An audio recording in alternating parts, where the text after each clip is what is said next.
Greetings, Tech Intersect listeners. This is producer Stephanie Renee, stepping in briefly to tell you that Professor Evans is tied up in her own version of planes, trains, and automobiles this week.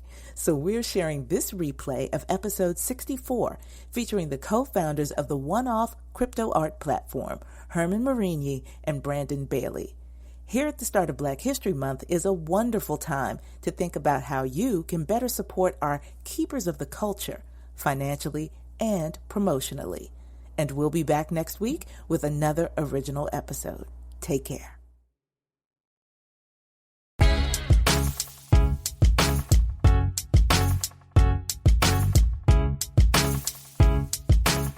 Welcome to Tech Intersect. I'm your host, Tanya Evans, and my life and work exist at the heart of law, business, and technology. Yeah, I've earned a few fancy titles and degrees over the years, but the bottom line is I'm a writer, speaker, teacher, and lifelong learner, and I'm really excited that you've joined me on this journey. So what is Tech Intersect? Well, it's authentic, empowering conversations with really interesting guests who demystify complex topics to prepare you for the future, because your future is now. And it exists where law, business, and tech intersect. Get ready to listen, learn, and leverage. Let's get started. In this episode of Tech Intersect, I speak with one-off co-founders Herman Marigny IV and Brandon Bailey. One-off is an exciting new company that provides an end-to-end platform for connecting Black digital artists to crypto art collectors. They focus on four main pillars: education, community, amplifying, and economy. Herman is Visitor Services Manager at the National Museum of African American History and Culture in Washington, D.C., former Manager of Technology and Innovation at the Harvey B. Gantt Center for African American Arts and Culture, former Wholesale Credit and Risk Analyst at Wells Fargo, and holds a BS in Finance from American University. Brandon is Director of Real Estate Investments at Kettler, former market analyst at crypto investment research firm Masari, former investment banker at Wells Fargo Securities, and he holds a BA in public policy from the University of Virginia. Very impressive backgrounds at the intersection of finance and art. And I look forward to having this conversation to talk more about their new platform. Now, before we jump into the episode, take a moment to like, share, and comment so that others who would benefit from this content can find it. Also, I invite you to visit advantageevans.com to register for my upcoming free masterclasses, the NFT Law Guide for Creatives and Collectors, and From Cash to Crypto, Preparing to Get In and Win in the New Digital Cash Economy. And while you're there, you can also discover if you might be a good fit for one of my full multi-lesson, multi-module courses to invest in and empower yourself to prepare for the future today. Okay, it's time to listen, learn, and leverage. Let's get started. In this episode of Tech Intersect, I speak with Herman Marigny IV and Brandon Bailey, the amazing co-founders of OneOff, a blockchain-based Black arts and culture ecosystem created to liberate the Black imagination through digital art and technology so that the distinctiveness of Black creative expression is embraced and valued for its transformative cultural contributions. They also leverage data and statistics to provide art market analysis for Black crypto artists, and their long-term strategic plan includes reaching and empowering at least 1 million digital artists, digital art collectors, and digital art investors collectively to imagine their culture and ideas in the future, supported by technology that enables ownership and creative control of their own culture. We will talk about all of that in a moment. I'm so intrigued and also inspired, but more of that in a moment. First, welcome Herman and Brandon. Absolutely, Tanya. I appreciate being here. Thank you so much for the invitation to have us on the podcast. Thank you. It's been a real pleasure following the trajectory of how you were just moving in the space and how intentional you are in building on multiple platforms. And we will talk about where you have been, like the origins, the reason that you created One-Off to begin with, where you are now and where you are going. But I want to start before we dive into that. I've been asking folks who come onto the podcast, because we're still in the midst of the pandemic. I can't believe I'm still saying this 12 months in, but Herman, we'll start with you, and then Brandon, how are you doing in the midst of all of this? Just like your soul being on this planet, how are you doing? I appreciate that as a starting question, right? Managing the pandemic for no one has been easy, right? With the loss that has come, as a result of COVID, whether that's actual loss of family members and friends or economic impact that has come. If it's not impacted you, it's impacted someone that you've known or loved, right? So a lot of resilience was necessary. Coming into 2021, a lot of people were feeling hopeful, and then kind of seeing the insurrection take place, it was kind of another mental setback. I will say, as of late, feeling like I've turned a corner, and I know it has something to do with spring. That sun comes out, you get to recharge the melanin, that energy is kind of coming back around.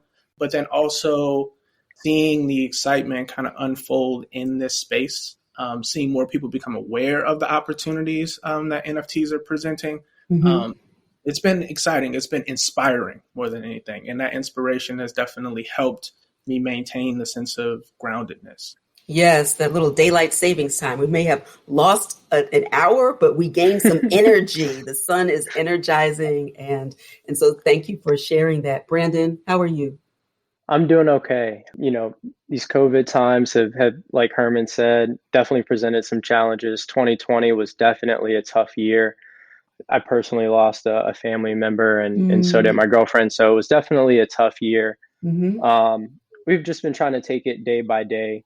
One thing I think about being in the pandemic is it's kind of given me an opportunity for a lot of self-reflection and kind of a new appreciation for like the small things, the little things, family, the people in your lives, friends, just the small things, honestly. And it's also been a great time just being able to work from home and just being at home, a great opportunity to do a lot more reading and learning of different things, which has been great, especially working on One-Off and having a little bit more of an opportunity to focus on this space has been something that has been great. So, it's definitely been tough, but it's looking up. And so that's one thing I'm appreciative for. Well, thank you for sharing that. I'm so sorry to hear of the challenges. And you're right. If it hasn't directly impacted a family, and for you it has, it's all around us. There's no person, we're not playing 6 degrees of separation between us and COVID. When I think of my mom's block, for example, she has her home. The 2 homes on either side of her have lost people. She's lost in that block. So when I think of those 5 homes, I think they're like 12 homes on that block in West Philadelphia. And it's just very, very real in such a short period of time. It's like a decade of living and the evolution of living and passing in literally this one specific time. I can imagine that in some respects, maybe you have poured yourself even more into the development of One-Off as being some type of positive outlet in the midst of all of that. Does that resonate with you? Absolutely. Absolutely. 100%. It's definitely been a great kind of positive outlet for me, focusing on the space, working on building out the company, seeing all the great and amazing stories and things that have come out from the different artists and other individuals creating sort of this new opportunity in the midst of COVID. And yeah. Yes. Well, thank you. Thank you for sharing that. So let's jump into how this even came to be. So I'm looking at your credentials. Your paper is legit, gentlemen. Paper is legit, right? You spent some time, interestingly, I'm a very both right and left-brained person. So when I started practicing law back in the day, I'm not even going to tell you when, I started at Big Law and I was working all day from can't see to can't see. And then I would leave the law firm and go to the nearest coffee shop to perform. I'm a performance poet, even though I don't know if you all can tell, but back in the day, I was legit as well. And participating in like Def Poetry Jam that was connected to HBO at the time. I was never on HBO, but I was the first runner-up in Philly. And I was in Philadelphia, so Def Poetry Jam and Def Jam Records, they were partnered to amplify both the spoken word artists, but also the singers. And so Music Soul Child was performing in Philadelphia, and I was the opener to the opener to the opener to Music Soul Child. And can't nobody take that away from me. Nobody. Absolutely. Let's go.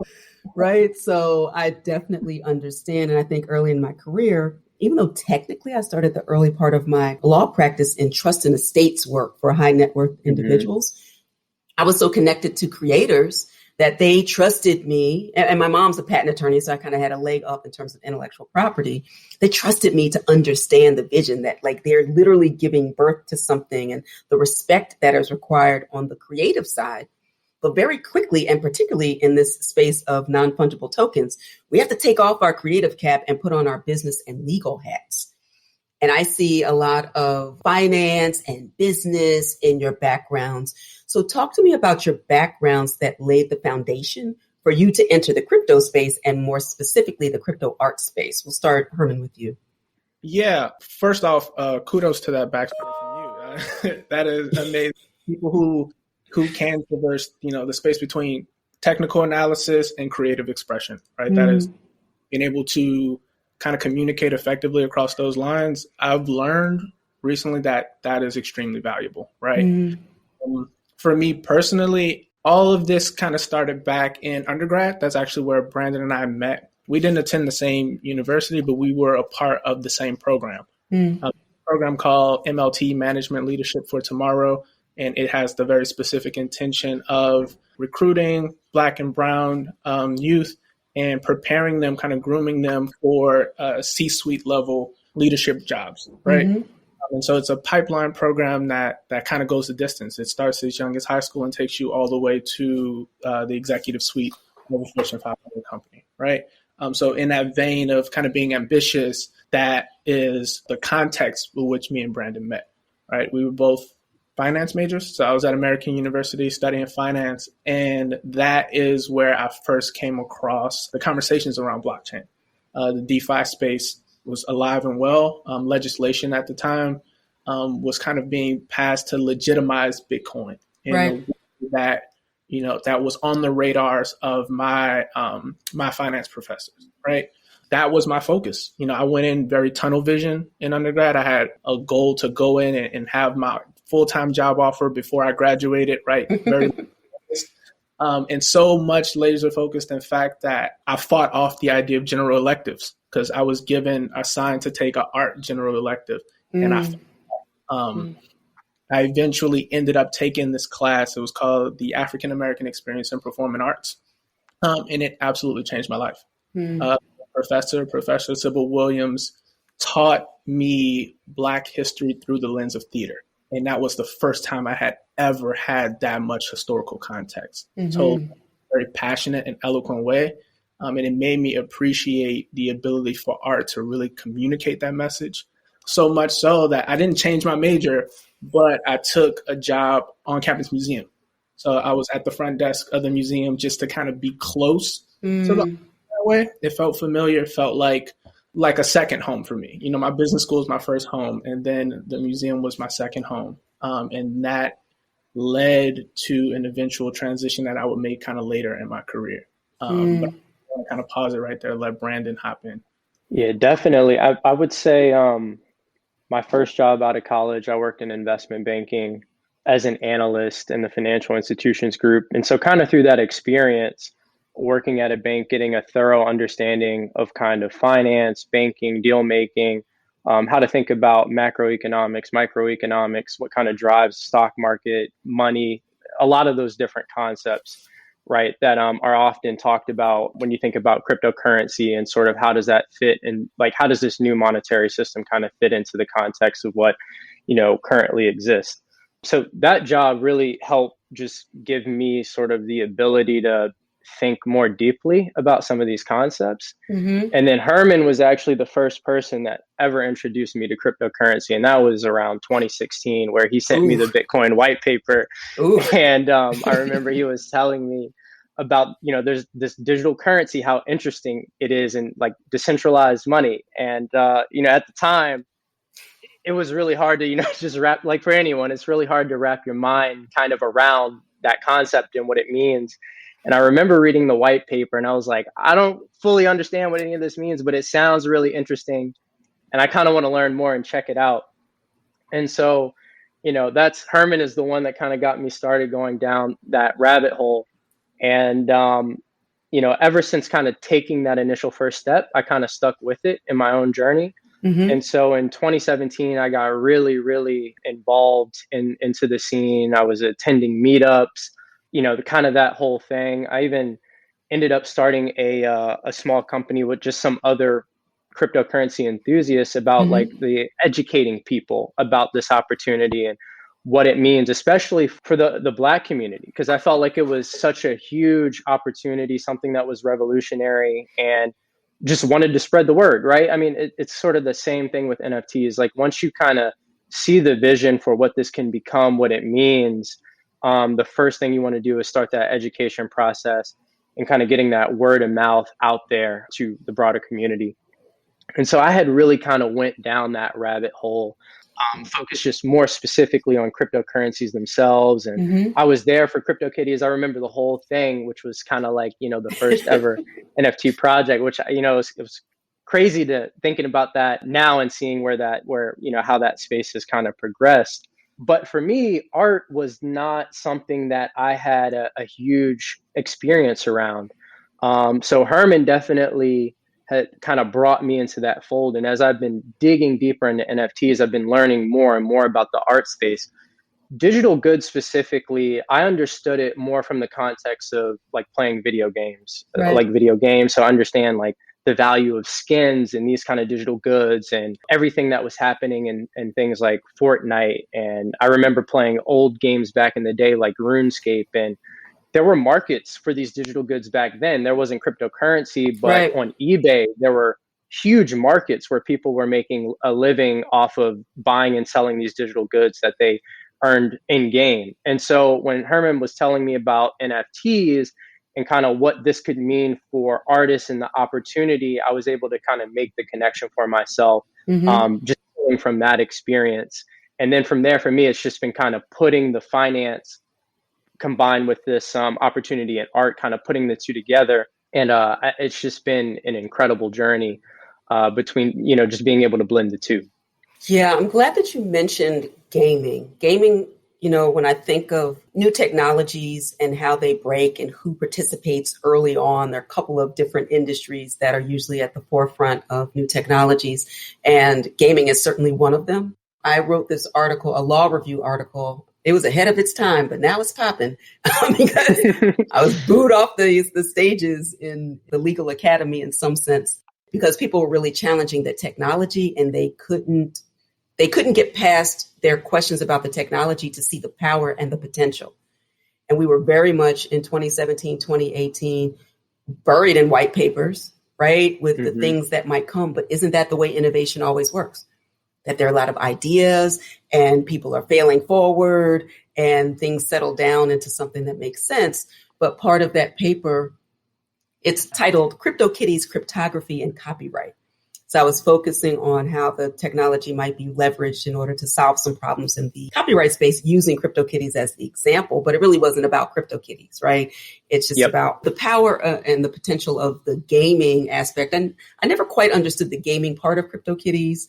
I can't confirm or deny whether I purchased some to figure out what was, but I remember spending a lot of time around Decentraland and things like that and understanding if someone had purchased a knife or a skin in one place, might they be able to port that into some other platform, which would be really interesting, right? You couldn't do that with the centralized aspects of gaming, but what about decentralized gaming? And I don't know where we are with gaming, but that was certainly the precursor to really see the power and potential in art. And that leads us to our discussion of how you two came together to create One-Off. What was the idea? What problems were you interested in solving through this platform? Herman, you want to take that first?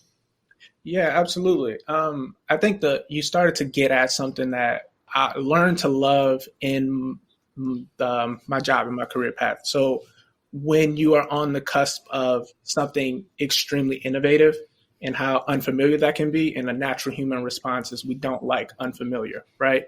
Fair. So how do you create an environment that it's comfortable for people, right? How do you make it palatable? How do you make it familiar to people, right? That is something that I learned is extremely important. And the work that I did post-undergrad kind of helped me hone that skill and that ability. Specifically, to Brandon's point, like when you see the potential of it and you can see the positive impact it can have on a community you care about, right? So it's like, I see the innovation, y'all don't see it, peace. It's like the challenge is like, I want all of us to succeed. So I have to have so much patience now and apply my creative ability to see this vision into creative ways I can help you see this vision, right? And so after American, Brandon and I were both in the financial space, right? I was an analyst within the space, but there was a museum that was actually kind of right across the street from my job. And I found myself there continuously, constantly, to the point where, I had that internal conversation with myself of like, you feel something here is calling you, just jump and see where it takes you, right? Mm-hmm. And I jumped right into a visitor services role at an African-American museum in Charlotte, North Carolina, right? And there, right, I got really immersed in the art space. So have these exhibitions that are being mounted. So you're meeting the artists, you're hearing about the intention of the work, but then you're also seeing all the magic that goes on behind the scenes, right? You're meeting the art handlers that come in and make the exhibition come to life, the marketers who have to actually market and promote the content related to it. You're seeing the decisions that are being made behind the scenes by the board on what exhibitions we're bringing in next, what programming is going to supplement it, right? And that all of those things connect the moment that your customers or your visitors kind of come through the door. And those tour guides are the people who are tasked with translating this curatorial concept, this artist's intention to this family reunion, right? To mom and grandmother that's coming in, right? Just looking for an experience that day. And so being in that space for over 3 years really helped me kind of hone that ability to translate, to communicate, and to use art to do that. Now, the thing that transformed and that really became the catalyst for One-Off was there was one exhibition in particular. It was called Welcome to Brookhill, and it focused on one community in Charlotte, North Carolina called Brookhill Village that was in the middle of being gentrified, right? And through this photography-based exhibition, we were able to kind of paint a more fuller story about the history of gentrification and connect to urban renewal that impacted a generation before, or redlining that impacted multiple generations before, right? Understanding how this very real set of policies that was implemented in this country in the 30s have had generational impact on our communities, on our families, on the places that created us, that shaped us, right? And how, the systemic inequity that flowed from that was still being real and felt today. And at the same time, it made me aware of people who were doing amazing and innovative work to address some of those systemic inequities, right? The social innovators. Theaster Gates was one of the social innovators who I kind of his work in terms of like him working in the communities in Chicago, turning everyday households into kind of cultural hubs, into kind of cultural anchors where you could embed culture directly into the community, right? And the power for culture to give you a sense of self, a sense of identity, and a sense of purpose, right, towards a specific mission. When I saw that work was extremely inspiring, right? I'm like, okay, art has the ability to not only educate you about the past, but it also has the ability to allow you to do creative interventions in the future, right? And so that is really kind of the impetus for One-Off. When I came, because it's funny, life came full circle. Brandon and I were working together. We weren't working together. He had left Charlotte, but then happened to be back in town. And I walked him through the art exhibition, right, to kind of give him that grounding of that historical context of redlining and the impact that it had had. And, he's working in real estate, right? So it makes sense. He's seeing it in his day-to-day work. Right. This is also the only guy in 2015, 16 that would listen to me when I was talking about it. So there's that, right? Right. And so it's like that moment kind of happened where I'm like, history doesn't repeat itself, but it rhymes, right? And known the rhythm of systemic inequity for multiple generations now. And so we also see the vision of where this tech is going to go, right? So realistically, that rhythm is probably going to find its way within this realm, right? So how can we create something, leveraging the power of art to kind of act as a creative intervention in this future, right? And that really at its kind of rawest concept is what One-Off was intended to do.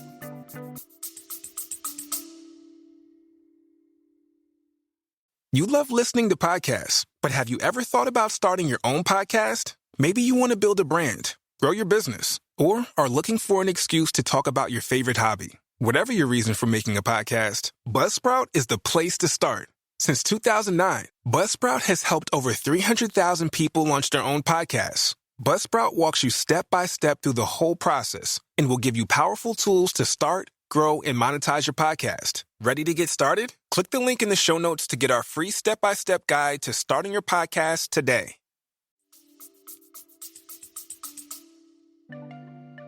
We hope you're enjoying this edition of Tech Intersect. Our conversation will continue in a moment, but first, a word on an exciting opportunity. There's a more cost-effective and time-efficient way to reach your leading-edge learning and earning goals, to put you ahead of the stiff competition in this fast-paced, tech-driven economy. You need skills, credentials, and a fast track to a competitive advantage. You need it now more than ever, and I can help. The Advantage Evans method puts you ahead of the curve with condensed, comprehensive online courses, curated content to leverage your current skills and expertise, live coaching, networking opportunities, and more. Upcoming courses include From Cash to Crypto to help you buy your first Bitcoin, and there are 2 ways to get your advantage. Advantage Evans Encore gives you maximum experience for your total competitive advantage and access for 1 year. It includes a live welcome and modules on terminology, buying and selling, exchanges, mining, earning crypto, trading and investing, and also several of the legal issues you need to know in order to be safe and secure as you enter this space. That includes tax compliance, how to plan for a Bitcoin estate, and securities laws to make sure you avoid any legal unforced errors. Now, Advantage Core gives you the essentials. It's a short course to give you what you want and the support you need to buy your first crypto in as little as 3 weeks, with access to the information and replays for 3 months. And if you're not quite ready for your Advantage and want a sneak peek to try before you buy, then register for a free masterclass where I share my Crypto 101 success checklist and cover current hot topics in crypto. So there truly is something for everyone, including you, to get in on the fast track and learn and earn in the digital economy. Visit AdvantageEvans.com to get started. That's AdvantageEvans.com. And now, back to the conversation. That's very powerful. Brandon, your thoughts, what brought you to the space to really commit your life and your work, probably your money, to see the fruition of One-Off? I think the exhibit that Herman talked about with the redlining was something that really, really moved me. You know, in my working in finance, working in banking, working in real estate, you see a lot of how those kind of systems marginalize or even work against our own community. In banking, you see how credit or the lack of access to credit or capital impacts the Black community. In real estate, I mean, you see it, of course, with gentrification. You see how a lot of it is just like not understanding, like there's a lack of education, or you just see how the system is literally just structured in a way where it almost makes it impossible for you to compete or be able to kind of navigate those challenges. It's really set up in a way for you to kind of almost fail, pretty much just, to fail. And so for me, I had been feeling for quite some time, like, it's great that I'm learning how all of these things work.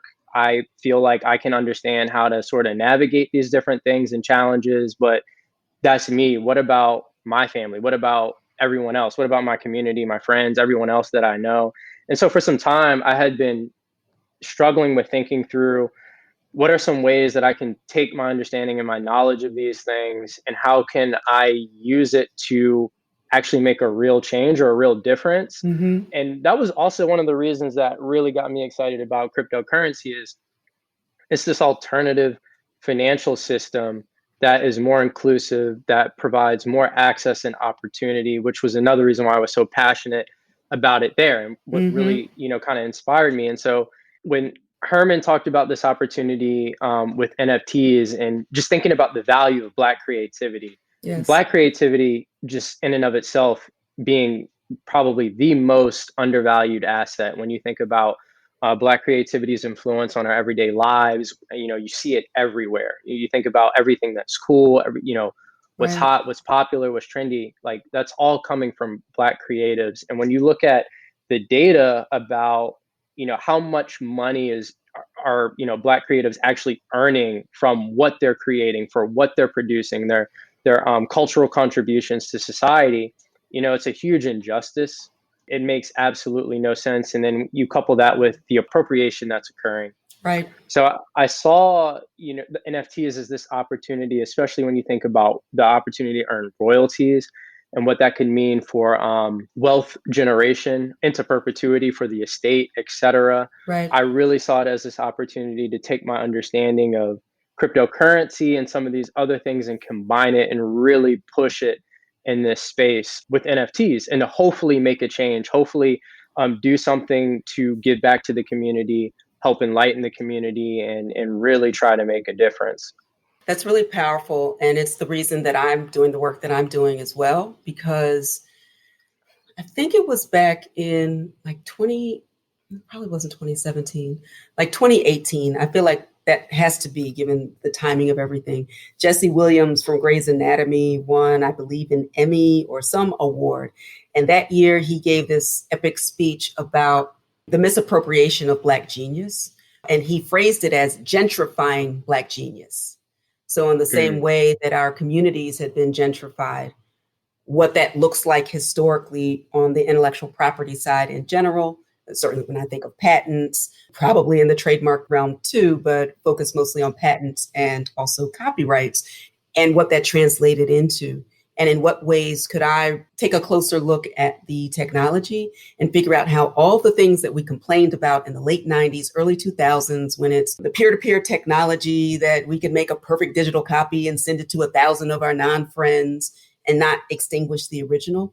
In what way could we now leverage, basically the same technology, the internet, peer-to-peer technology, and now cryptography in order to flip the script and really level the playing field in a way that we've not been able to experience earlier. And so this idea of protecting Black genius through technology is really, really powerful. So let's talk about how ONE-OFF actually works. So talk to us about the platform, what the services are. I know you're working both on the artist side and also the collector or investor side. My understanding, and tell me your thoughts on it, there are people who are getting in to participate in downstream revenues. They're getting in and they're getting out.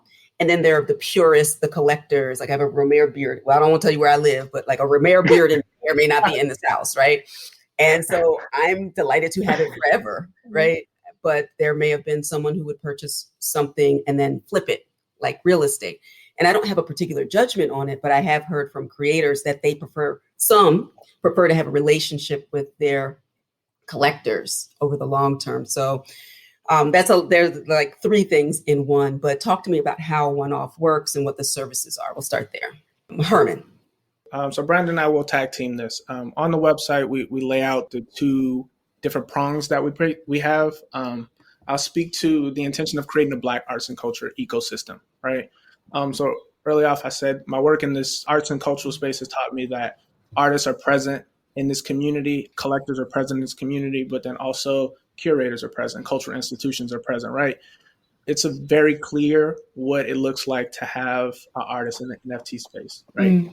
What does it look like to have a curator in the space? What does it mean for a cultural institution, right? These physical buildings that house this ecosystem, this economy, this culture, to have a place on the blockchain.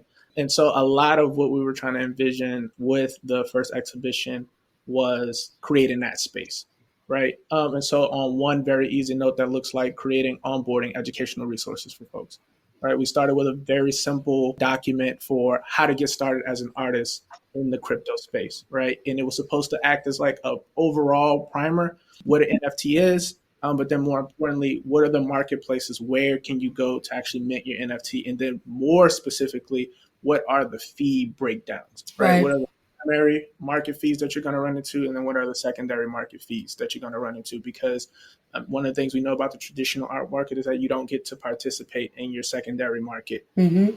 And with that, right, with this new technology, with the opportunity for these royalties, how will it impact or change how artists approach creation in the space, right? And then when they're having that thought session, where can they go to do that, right? When we first got into the space and we stared around into it, there are not a lot of spaces for Black artists to exist in this blockchain space, right? And so me understanding the importance of simply having a place to gather, right, made that one of the primary things that ONE-OFF was doing. So it's like, we won't only give you the pamphlet to show you how to get into the space, we're leveraging kind of our Discord community or our metaverse community to actually give you a sense of physical space to occupy while you're navigating it, while you're figuring out a place where you can feel comfortable asking questions in a community of like-minded people, right? But ultimately trying to encourage this actual innovation of thought, right, of visionaries. And so the Black Arts District initiative is supposed to be that welcoming. So it is a diverse cohort of artists who've been in the space a while, who've experimented with NFTs, who've experimented with social tokens, right, who are taking in all the space has to offer, and who we're kind of looking to for guidance and kind of case studies, if you will, right? Making this vet of like these folks and the different lanes that they're occupying will be amazing case studies and learning opportunities for the next wave of artists, innovators, and creative entrepreneurs that come through this space to try to figure out what's going to go on there. Right. So one big part of ONE-OFF is kind of creating that program where that exists. And again, that's me pulling into my work in a small Black cultural institution, right? Understand one place, like you don't have the benefit of being one thing. It's right. You see all these opportunities that are available. It's like you kind of have to create a platform where you can educate, but then you also have to provide an opportunity for people to showcase. And then you also have to provide the opportunity to actually collect the work itself. And so with that piece of it, I'll transition to Brandon to talk a little bit more about what we're doing on the collection side and building out the database around it.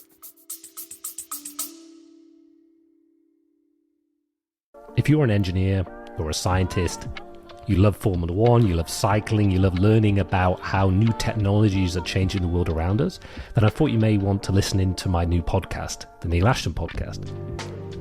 We talk to leading engineers and scientists from around the world, hear about their life stories, hear about new technologies, and hopefully educate you and give you a better sense of how key things like machine learning, artificial intelligence, supercomputing are changing the world around us.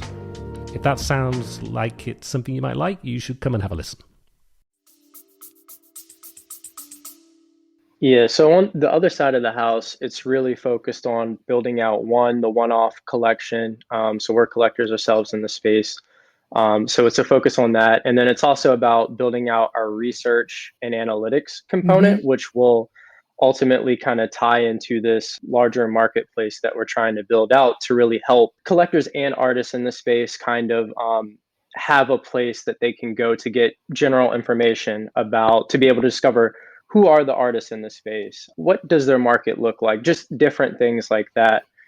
So on that side of the house, the one big focus that we really want to create or to kind of provide the opportunity is like, you think about investment. So I'm pulling from my investment background, but you think about investment research or equity research. You have reports, you have data analytics, all of these kind of things that help give you just more information about, what something is, how you can think about it, what's happening, what's the data. And so we're really looking at tracking Black artists' sales to really just say, here's how artists are doing in the space. And it's really about telling that story with data. Right. And we're trying to put that in a format that feels familiar, that is easy to digest and understand, and really kind of instill that confidence in potential collectors to get them to jump on board in a meaningful way. And so what that might look like, just as an example of some of the information that we're pulling, is like, who are the top 10 collectors? What is the top 10 highest sales for this artist? of the last 5 sales, what does that trend look like? Mm-hmm. And just kind of painting that picture a little bit. The one thing that we kind of see as being a big problem currently in this space is that collectors don't know where to go to find information. They don't know where to go to find artists. Right. If they find an artist, they don't know what marketplaces they're on. And so we're really just trying to solve for that problem and also just give them the relevant information that they need to find the confidence to start to buy into the market. And so that's really the hope there. And the other thing we kind of want to paint to as well is like there's opportunity costs, right? If you're a person, say you only have $1,000 Mm-hmm. to spend on something, you could spend it on sneakers, you could spend it on clothes, you can invest in stocks, or you could buy art, for Right. an example. We want to paint the picture to say that buying art might be the best use of that money for the reasons that the benefits that you get from buying something that you can culturally identify with. The fact that when you also buy an artwork, you're helping a person that looks like you. There's an opportunity to build a real relationship and connection with that artist. That's Right. something that you do not get when you just go buy a pair of sneakers or if you buy some stock. So it's a completely different experience and a completely different set of benefits that you also get when you talk about buying an artwork. And then the added bonus that we're really trying to paint for the potential collector is that, hey, these things also have value. And in some cases, they do appreciate in value. Right. And so it's really about just kind of putting all of that in kind of one report, one place to help encourage more collectors to come into the space.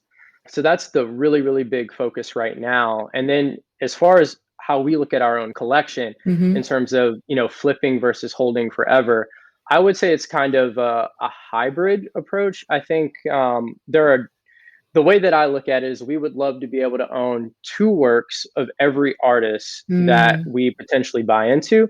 That way we could potentially sell one and then keep one for the permanent collection. And one way that we look at it is if we're able to sell a work for a higher price, then what that does is it gives us capital to basically go back out and buy new works or buy, works at a higher price point. So we look at it as a way to basically recycle some dollars Right. so that we can continue to buy and support artists. But that's our approach. I don't think we feel one way, however people want to do it. I think that that's what's interesting about the space is there's a lot of different approaches you could take. But the best part is that artists are getting royalties no matter what approach. Either way you go about it, you're still helping the artist at the end of the day. So I hear a lot of Black Wall Street in this story in a way to figure out, because we are not physically sharing a space, how do we replicate that idea in a virtual world? And one certainly would be with the platform that you are building. And so you're curating more broadly, you have your own collection more specifically, you're engaged in education, and you are leveraging data to tell the story of Black artists. I have that right? Absolutely. All right, excellent. I'm really excited about the platform. And final question for clarity, is this an actual marketplace so that when people think of the marketplace, the pure marketplace where the buyer seller comes together, they're minting and they are selling, is that part of your experience, even if it's not all, or is there some distinction in the, funny that I'm using the word traditional in the Nifty space, traditional from 7 months ago, is that more alike a pure marketplace or marketplace plus or something different? Yeah, if we had to simplify it down on the 2 parts, front end, it's more of incubator innovator program. So inviting people from artists to innovators to come in, produce works or produce business models that make sense within this space, right? They bring those art pieces or those ideas to these marketplaces that currently exist, right? We participate in those marketplaces. We're leveraging our database and the analytics that we're getting to make strategic investments, right? And the second half of it, all of that's coming out of the fund, essentially, right? And then the proceeds that we're building help us to fund our incubator and innovator, right? And so it really is kind of like an incubator and an art investment fund kind of combined with each other. And to add on that, the marketplace that we're referencing for that front end, we're thinking about the ability to mint, but I don't think that that's really going to be the focus, at least initially. But what it'll look like is, you as a user, you'll be able to come to the website, you'll be able to see all of the latest works that have been created by Black artists in the space. There will be an opportunity for new Black artists entering the space to basically provide their Ethereum wallet address and some other information so that they can be included and start to be tracked.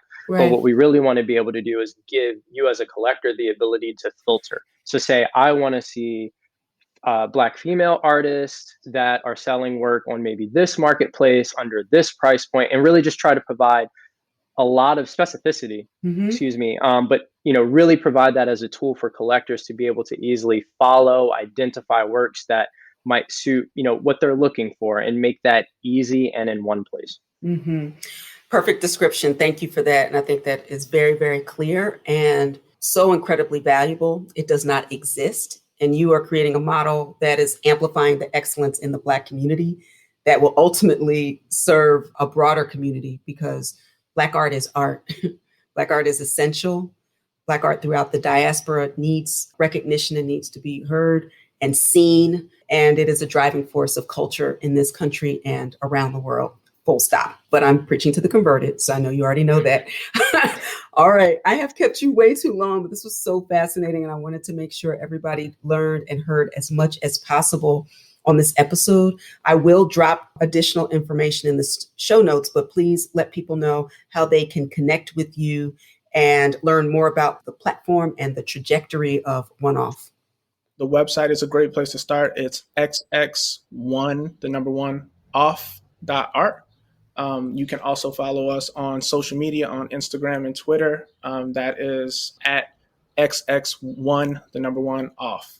If email is also your preference, front.desk@xx1off.art. That's an excellent extension. I love it. .art. Love to see it. All right. Herman, Brandon, it has been an absolute pleasure. I hope this is the first of many interactions and conversations. And obviously, if there's anything that you need, I live in my laptop and on Twitter and soon to be in Discord. Thank you for the invitation. I'm going to get in there and actually earn my keep. So before you kick me off, I'm going to earn my keep. So don't kick me off just yet. Okay. Absolutely no chance of that. Thank you for having us. It was a pleasure talking with you and sharing your virtual space. So thank you. Absolutely. Thank you so much. Thank you so very much to Herman and Brandon from ONE-OFF for sharing the vision and for doing the work to discover, amplify, and honor the cultural contributions of Black crypto artists to the world, and to put their crypto where their mouths are to collect and invest in Black crypto art. So what did you think about all of this? What do you think about NFTs generally? Passing fad, here to stay, overhyped, just the beginning, just right? What ahas and favorite moments did you have listening to this episode? What questions do you have about copyright and licensing and royalties in the NFT space in particular? And what questions do you have about just getting into the collector side, or perhaps creating and minting your own NFT? Let me know. Drop a comment or tweet at Advantage Evans. And please take a moment to like, comment, and share this episode and this podcast with your networks. Follow me on social media and let me know what topics you'd like to hear more of and who you want to hear from. All right, that's all for this episode. Until next time, continue to shine. Stay in touch with host Tanya Evans via your favorite social media. On Twitter at Tech Intersect, and on Instagram via the handle Tech Intersect. This podcast has been produced by Stephanie Renee for Soul Sanctuary Incorporated.